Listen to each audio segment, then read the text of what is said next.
తెలంగాణలోనే ఎన్నో సందర్భాలలో వార్తని వార్తగా రాయలేని పరిస్థితి లేదా? ఒక అమ్మాయి మీద లైంగిక దాడి జరిగింది, కేంద్ర మంత్రి గారి కుమారుడు ఈ దుర్మార్గమైన పని చేశాడు అని అమ్మాయి తల్లి తండ్రి వచ్చి కంప్లైంట్ చేస్తే ఏ మీడియా రిపోర్ట్ చేసిందండి?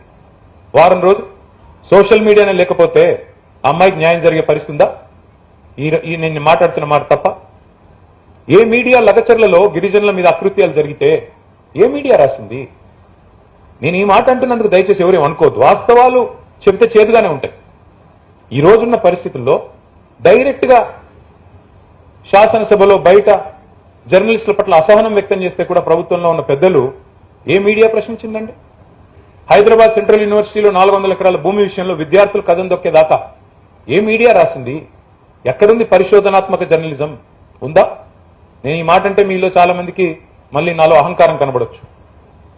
నేను ఉన్నట్టుగా అడుగుతున్నా, ఉన్నదా పరిస్థితి? రాసే పరిస్థితి, చెప్పే పరిస్థితి, స్వేచ్ఛగా నిర్భీతిగా ఇన్వెస్టిగేటివ్ జర్నలిజం అనే పరిశోధనాత్మకమైన కథనాలు వస్తున్నాయా?